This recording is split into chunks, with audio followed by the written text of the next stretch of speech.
car bomb exploded outside of a large federal building in downtown Oklahoma City, shattering that building.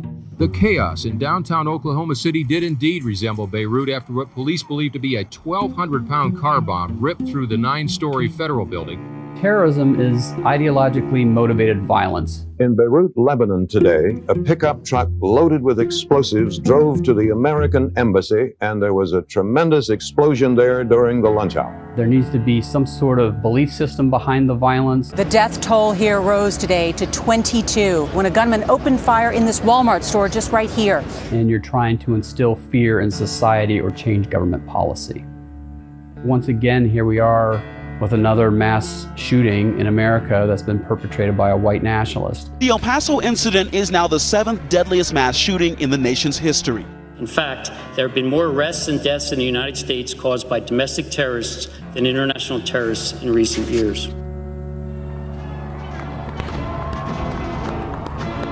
Back in 2009, I wrote a report about the rise of right-wing extremism with the combination of the unprecedented election of an African-American president coupled with the downturn in the economy just created this fertile ground for recruiting extremists into the far-right movements.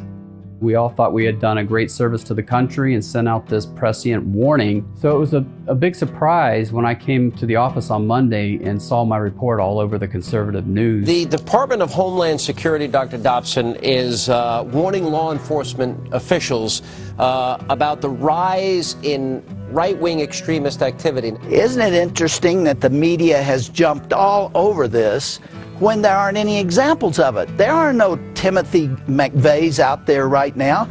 They're making a big deal out of something that hasn't happened and may not happen. Supporters of reproductive rights are mourning the killing of the abortion provider, Dr. George Tiller. There's a balding male with glasses may have gone inside with a gun and there were shots fired. An investigation is underway in Colorado following a deadly attack on a Planned Parenthood facility. A Wednesday night Bible study erupts in gunshots. At the scene, 8 are pronounced dead, 6 females, 2 males. Another man dies later in the hospital. I do consider myself a white supremacist, sure. So when we have Democrats in power, typically the far right gets very agitated because they're fearful of minority rights being expanded.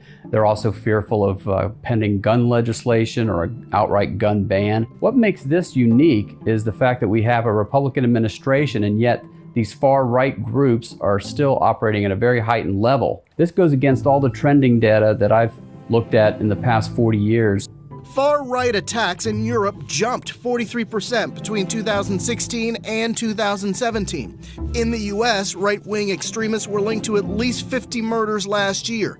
That's a 35% increase over 2017. The reason why it's different this time is going back to the 2016 presidential election. The president started dehumanizing his opponents. When he got elected, he started dehumanizing the media. A few days ago, I called the fake news the enemy of the people, and they are. Democrats, people of color, people that are of the Muslim faith, even immigrants, using terms like invaders and rodents. What's happening right now as a large group of people, they call it a caravan.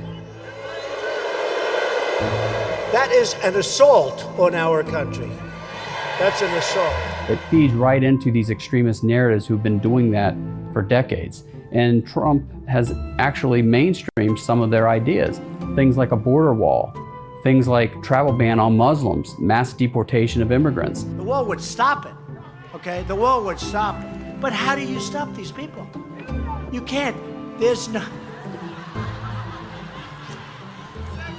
That's only in the Panhandle you can get away with that stuff. These were themes that I saw on KKK and neo-Nazi websites 15 years ago, and now they're being put forth as policy. Only in the Panhandle. This threat got ahead of us. It's grown year after year for the past decade. You're saying that AME was charged with domestic terrorism, Dylan Roof. So you're using the word charge. So as I said before, there's no domestic terrorism charge like 18 U.S.C. 2339 A, B, C, D for a foreign terrorist organization. Is white supremacy not a global issue? It is a global issue. So why are they not charged with foreign Because the United States Congress doesn't have a statute for us for domestic terrorism like we do on a foreign terrorist organization like ISIS, Al-Qaeda, Al-Shabaab. Having such a statute would give investigators an extra tool in the toolbox to add penalty enhancements, which may be a deterrent to some people. The internet is a force multiplier. It enables people in the privacy of their homes to connect with like-minded individuals. This leads to more emboldened radical activities. People are basically copycatting other extremist attacks throughout the world here in America. If we're determined today to stop this threat, it's going to take years to slow down the momentum and growth of these movements. We need to make a decision now that we're going to draw a line in the sand and do what we can to stem this tide of hate.